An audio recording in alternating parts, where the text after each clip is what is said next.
you a hug. Hey, are you going to Hop Country this year? I am. Good girl. We'll be there with you.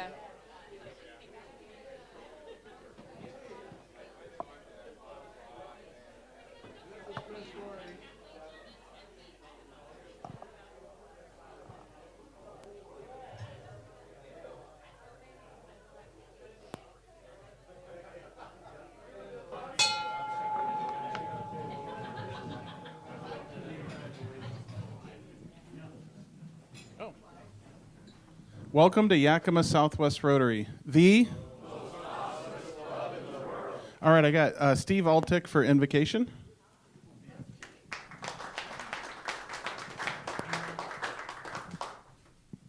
That was that sign language you were giving me with our orders. Yeah. Good. Well, let's pray together.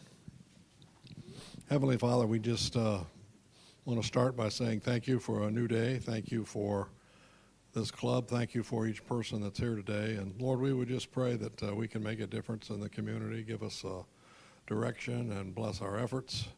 We look forward to what you have for us. And thanks for the meeting today and the fellowship, and we ask it in your name. Amen.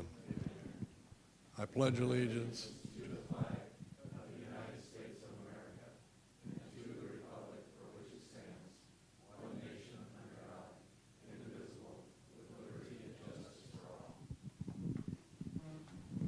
Thanks, Steve. Lisa, do you want to do our introduction of guests? You betcha. All right. Miss Emily has a guest today. Would you like to introduce your guest?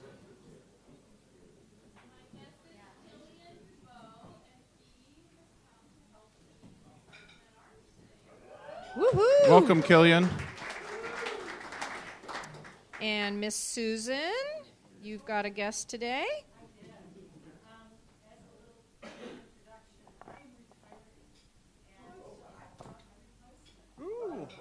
Welcome.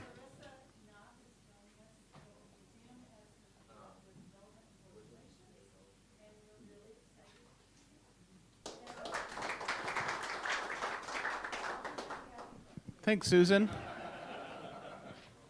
All right. With that, I'd like to introduce our newest member, Joe. If you'd like to come up, and I'll do your introduction.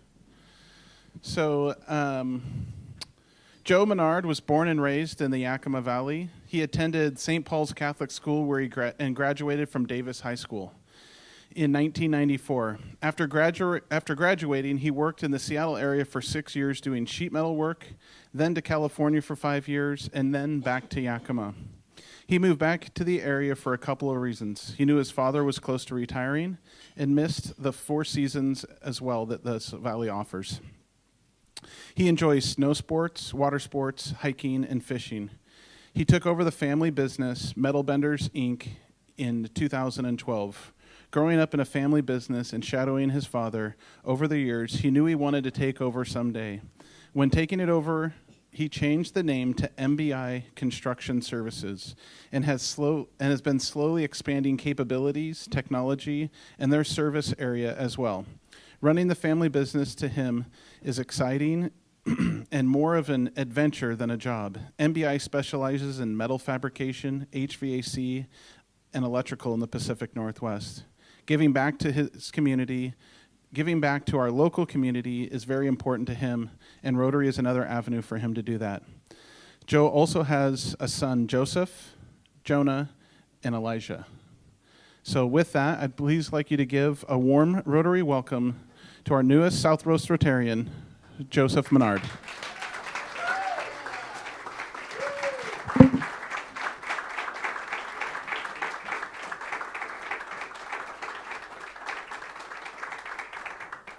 Okay, so there's about 100 Southwest Rotarians in here, and then you've got downtown Rotarians and Sunrise Rotarians with all the latest contacts, so that's the book.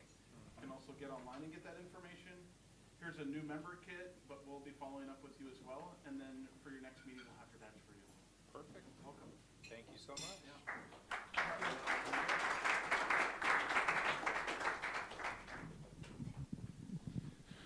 It's very exciting. Welcome, Joe. All right.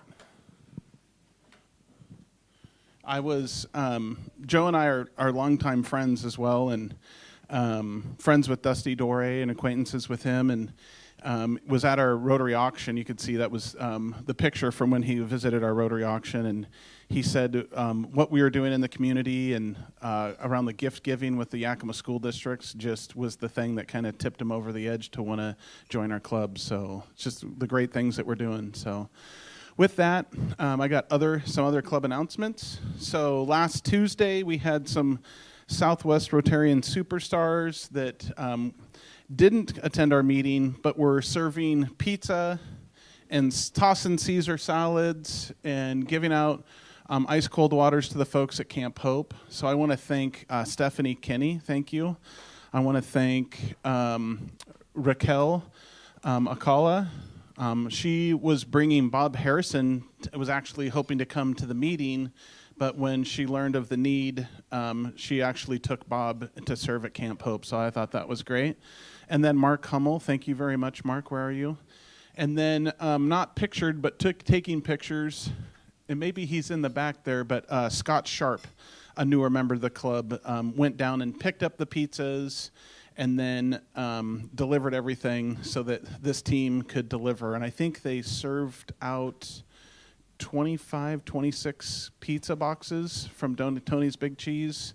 And then they mixed up, Mark, how many, 11 or 12 Costco Caesar bags of salad? So, and then a number of cookies as well. So thank you for your guys' service. Greatly appreciated. Earlier in the day, they switched from dinner service to lunch service throughout the day. So we also delivered, I think it was 8 pizzas to Rod's house so they could provide food for them throughout the day. So we did Rod's house and Camp Hope in the same day. Thank you. Okay, about birthdays, and Jack left again, Tom, I'm sorry. So Tom just celebrated his birthday on June 3rd. Renee Coleman has her birthday today. Renee, are you here? I don't think I saw her. Hopefully she's celebrating somewhere and having fun. And then Joe Harlington, I think he's celebrating his birthday in Bali, but he's going to be on his way back here from, oh, they were in Fiji. That's right. Okay. Some went to Fiji, some went to Bali, I guess. So happy birthday to you all. Some big Southwest member anniversaries. Bob Knutson just hit 52 years of service here at Southwest Rotary.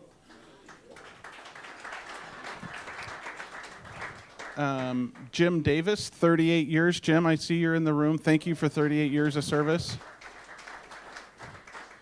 Wes Morris, 20 years of service. Chris Corey and Angie Sansbury, both 6 years of service. Thank you both. You guys are doing great.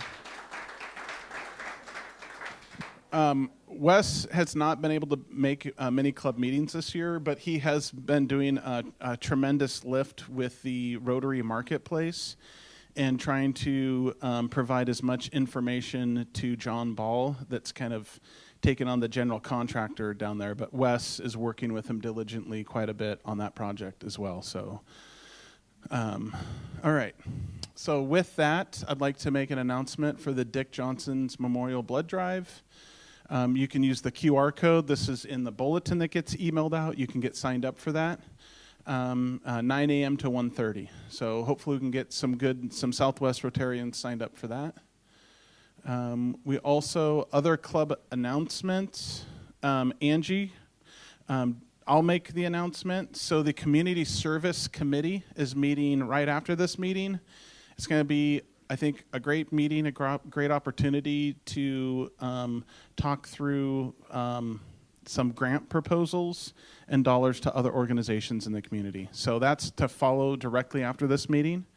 And then, Ryan, did you want to share about an update with Bob Knutson and Danny? Sure. So, I don't think many people know, some people do, but as of Friday, Bob Knutson's wife, Danny, went into the hospital.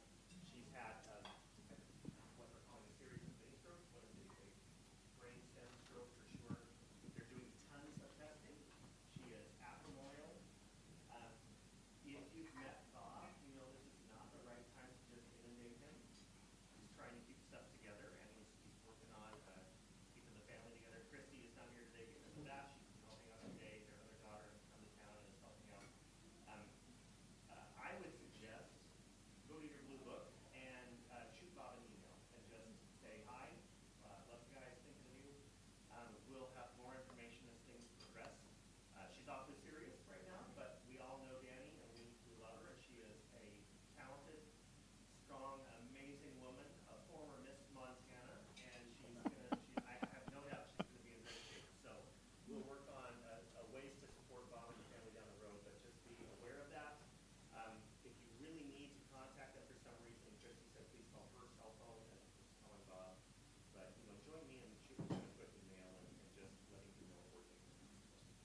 Thanks, Ryan.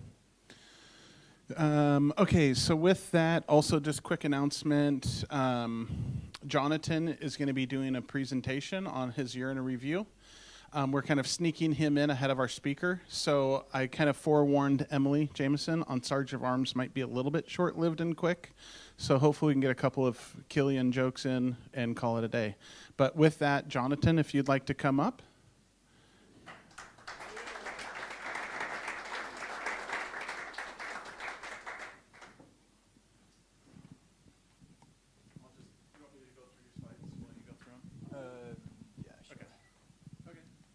Hello, everybody. So, I'm a Swedish exchange student, and as an exchange student, I didn't really know what to expect here.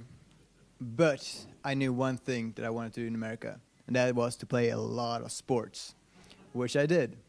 I began in the fall, and I played American football, and I got my ass whooped a lot.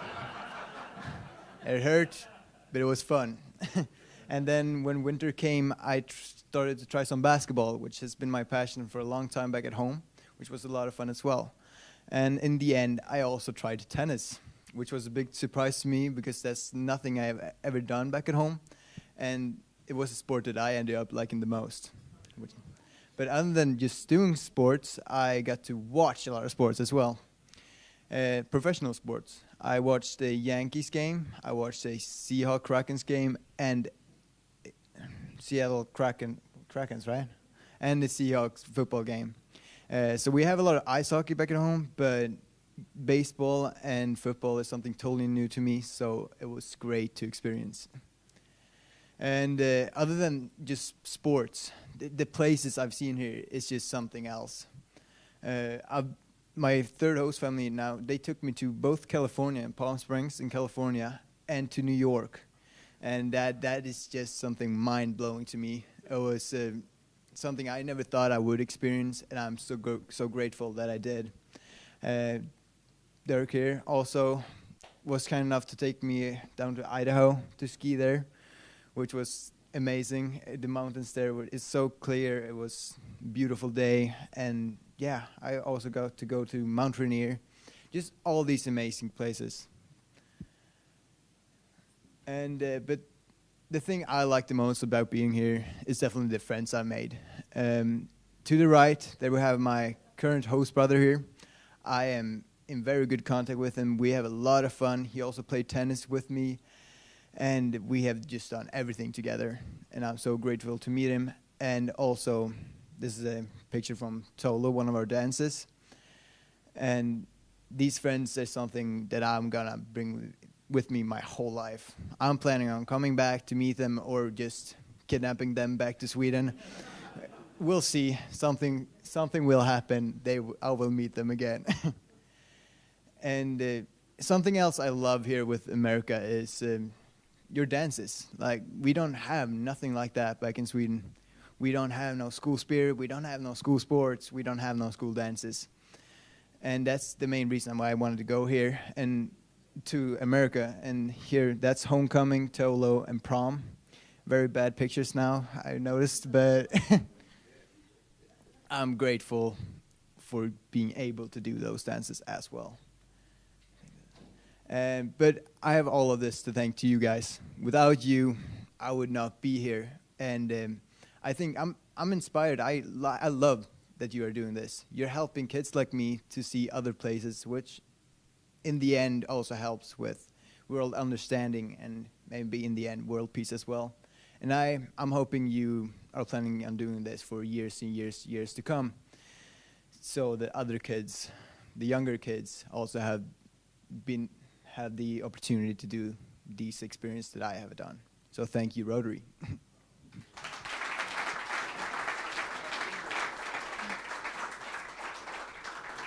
anybody have questions for Jonathan?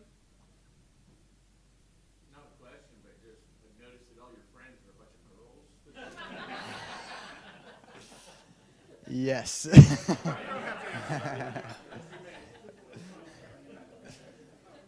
What part of Sweden?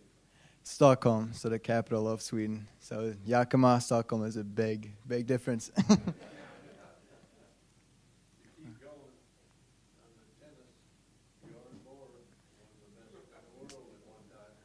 I am wearing his underwear right now.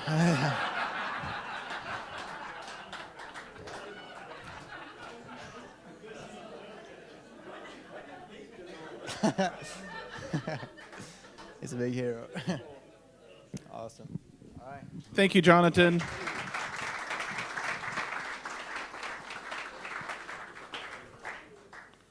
Always impressed with the kids that come through Rotary from the different countries and their experiences. So I definitely encourage you as we get kids coming back next year. I think we're taking a break next year. So every other year we'll be having exchange students come in and just getting them these different experiences outside of just being here in the Valley. So very cool. So with that, Emily, Killian, the stage is yours. The mic is yours. You've got until 5 o'clock sharp.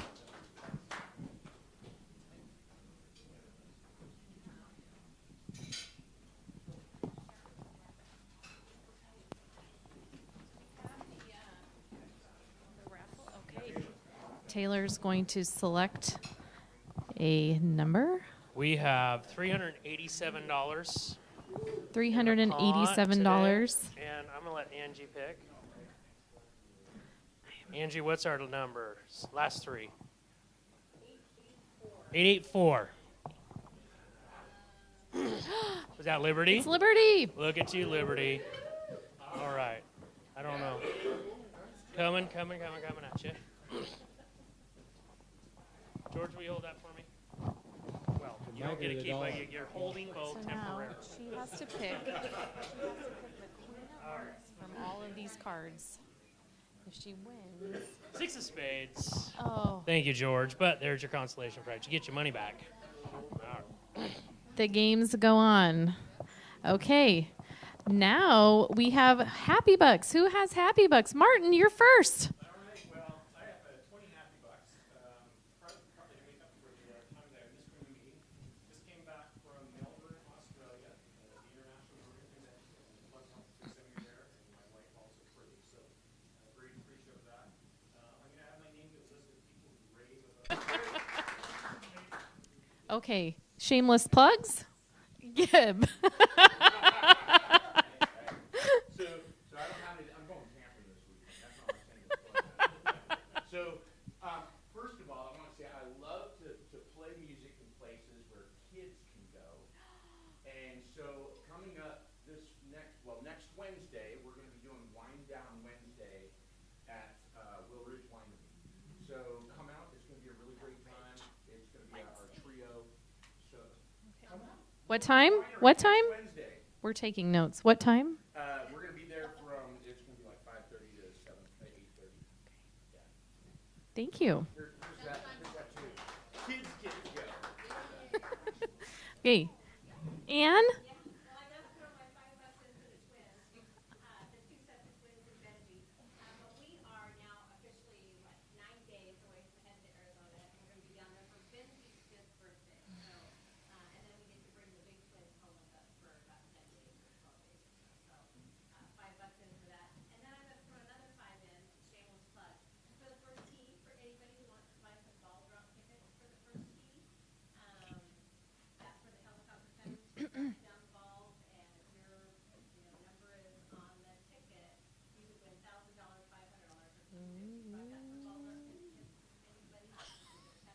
I think Killian's interested.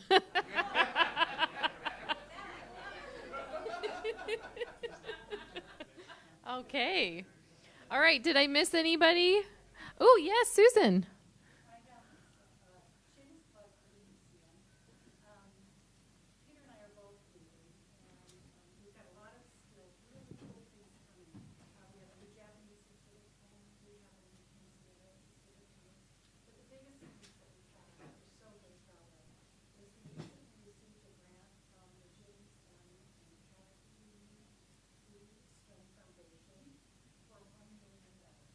Wow.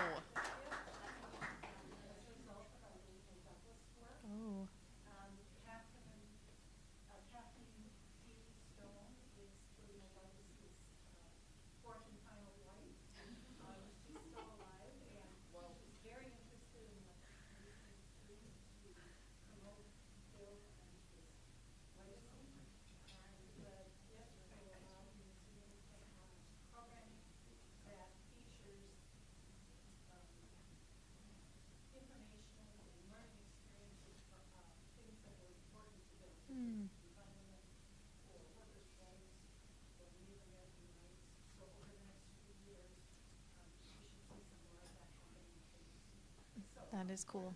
Great job. Yes, Liberty. Yeah. Thank you, Susan. That's really exciting. Thank you for working so hard on that for us. Mine is reverting back to Happy Bucks. Oh, more happy bucks. Back on April 28th, we had our Southwest Rotary auction, and I bid on, I won a cave Jeep, and 4 minutes. Confederated to Gorge for the Yakima Canyon, and it was the best ever auction item I've ever bid on and won. So I would recommend next year if you have one again to bid on it. It was definitely worth it. That's one of the best experiences of my life. Oh, wow. And one other thing, I am a grandmother.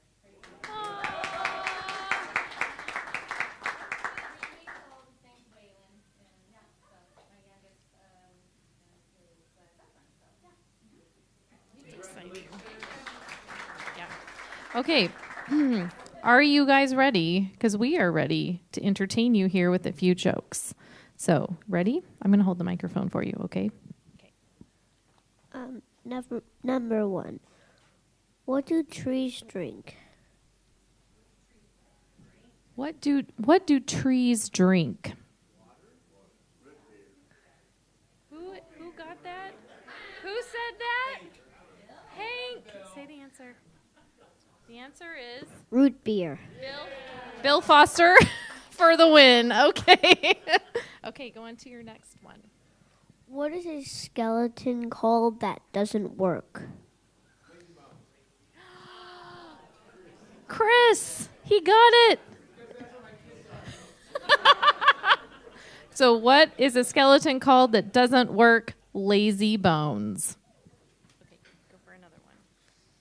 What do you call a boomerang that won't come back? Yes. A stick. You want to do one more? Yes. Okay, you guys are a tough crowd tonight, I have to say. Okay.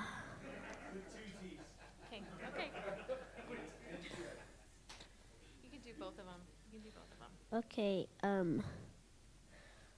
a cowboy goes to a town on Friday. 3 days later, he comes back, and it's Friday. How can that be?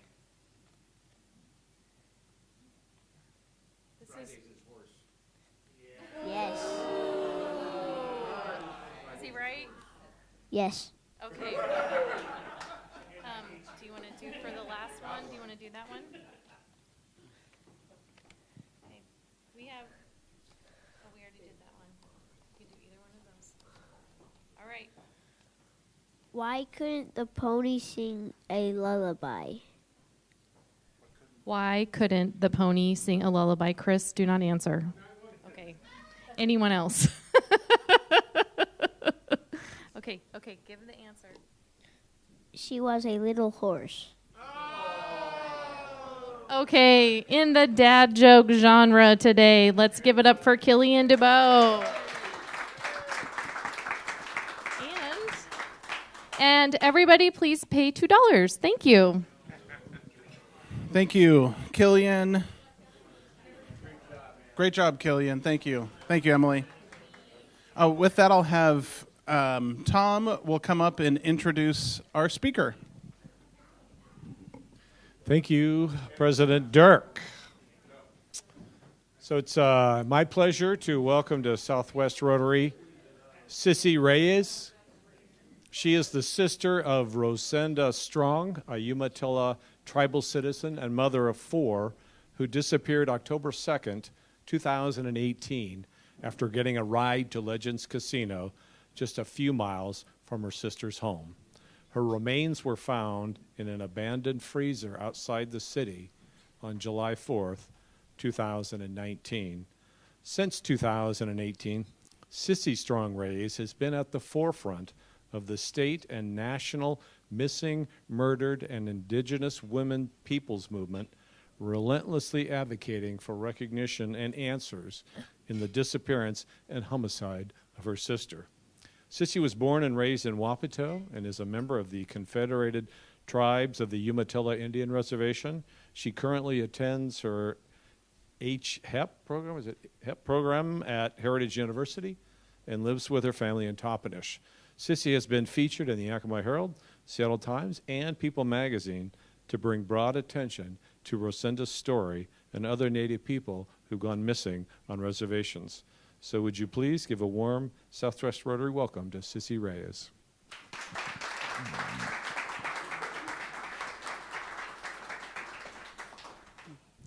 Hi, thank you, Tom, and thank you for having me here today. This is an epidemic through Indian country as well as the Lower Valley.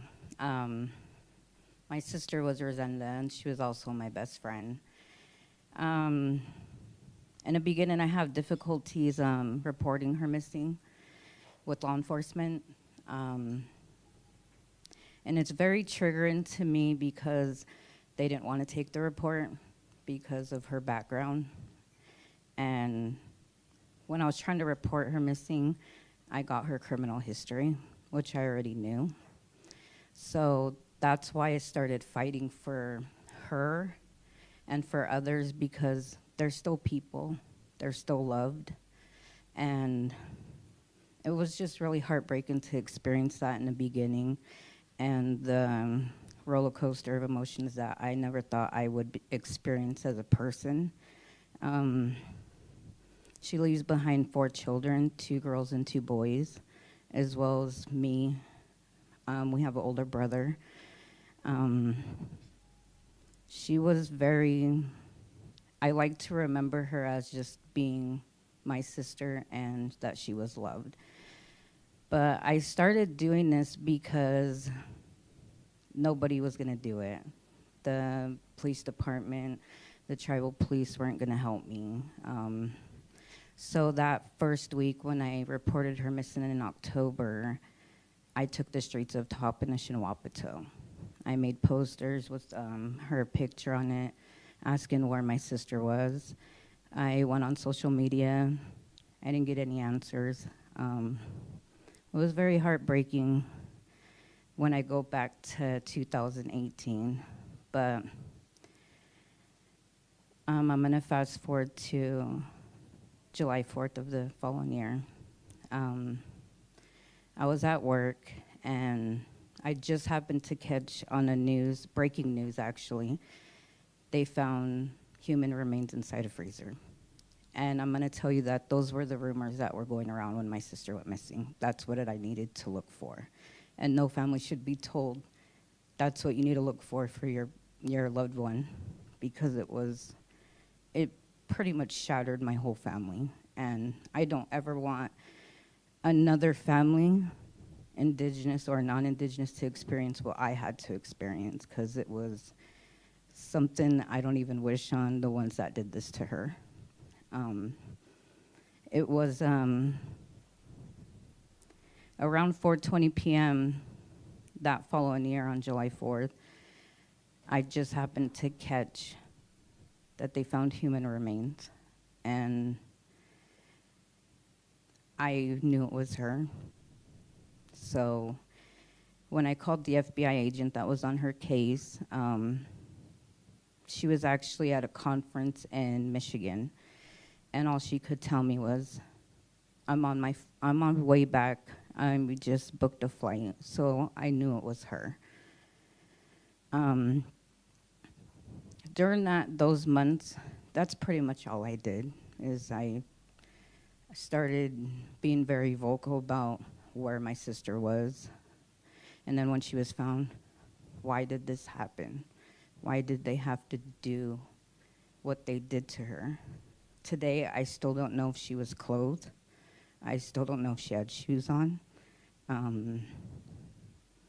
It is heartbreaking what we had to go through and endure in these 5 years I've been doing this.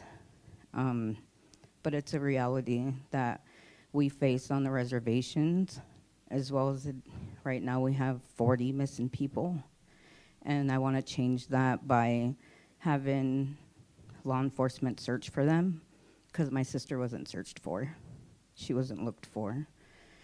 I remember going down back roads on a reservation looking for a freezer, and that was really heartbreaking. That how could rumors have become the truth? And so I just kept out there.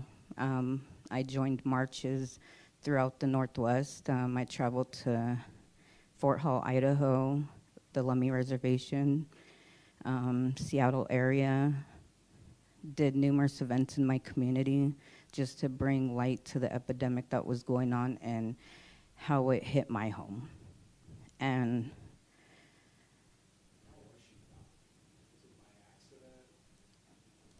she was actually found by two homeless people that were rummaging in that area on the reservation.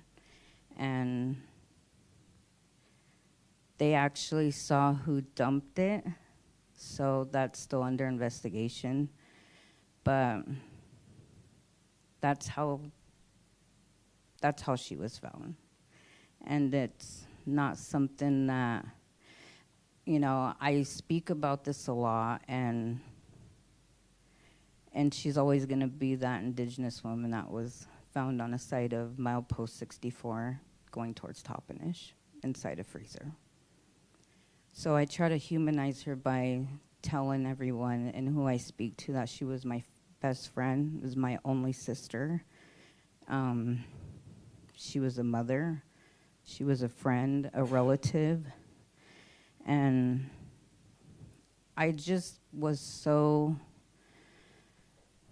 wanted to fight for her because she didn't deserve what happened to her.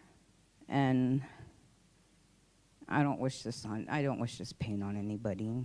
It was something that I had to experience. In the beginning, I didn't know how to start. There wasn't very many resources. I paid for everything out of pocket. I did fundraisers, donations.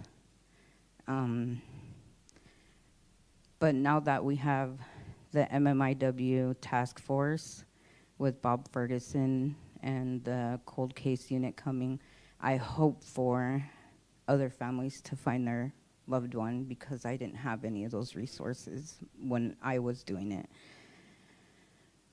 But what I can say is that my sisters missed every day, and I continue to post on my social media every Thursday, and I post I call it Red Thursday because it's pretty much innocent bloodshed that people were taken without natural causes or homicidal violence like my sister. And I haven't missed a Thursday in 4 years.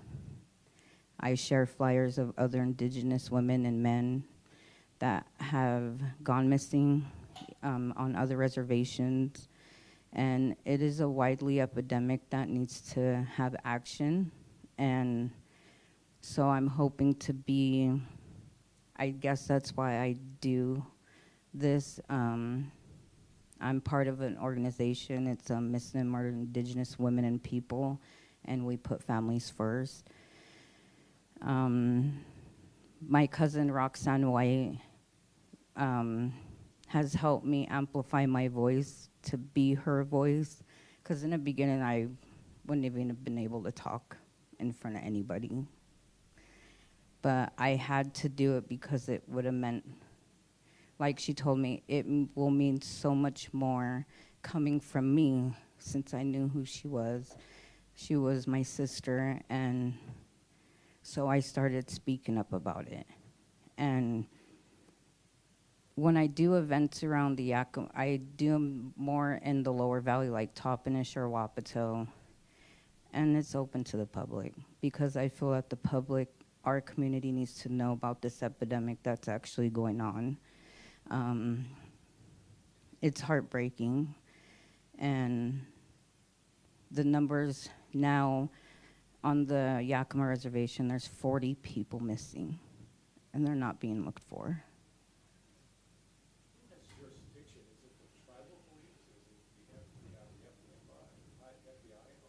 Yeah, the tribal police, if the remains are found on the reservation, they take control, but they do work with the FBI.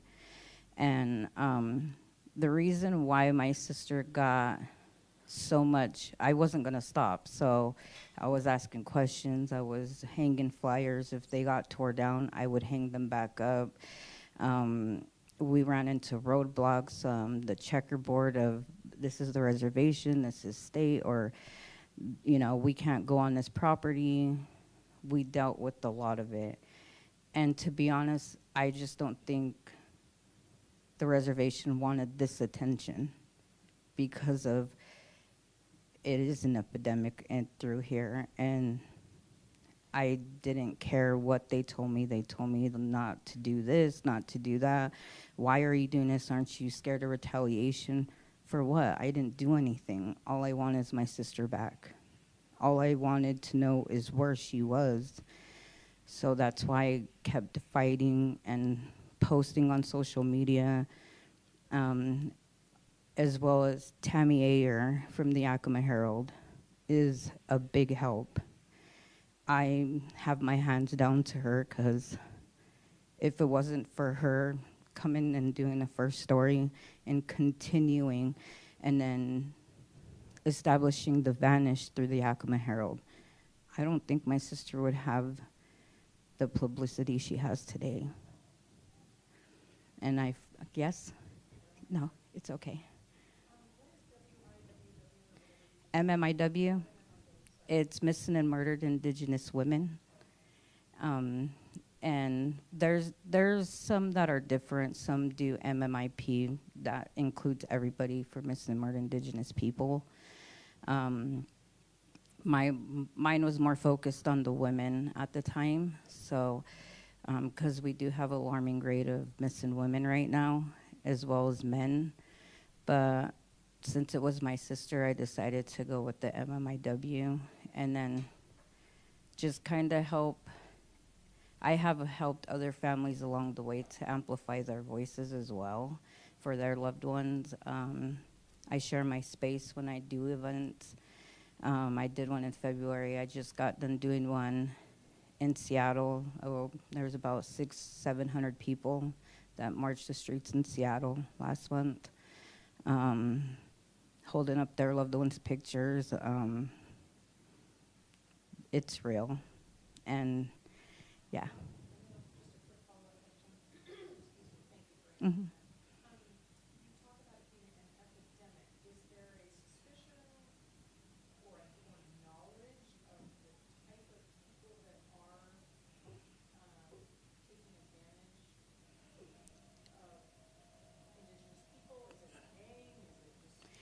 I think some of it could be random, but majority of it, I think it's Native violence against Native. Yeah, so it's sad to say, but with the surge of the drug epidemic as well is kind of put that, it changes a lot of people, and so that's another thing. I just fought, yes?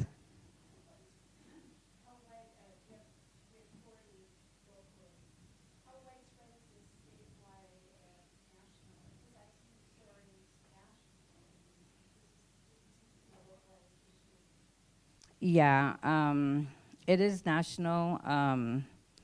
Well, it all started out in Canada, and it came into here from the Highways of Tears, women going missing. Through here, I think I have been the one that's been bringing the attention here because of the alarming amount of women and men being missing and not having any answers. So I try my best to keep it publicized as well as through like the van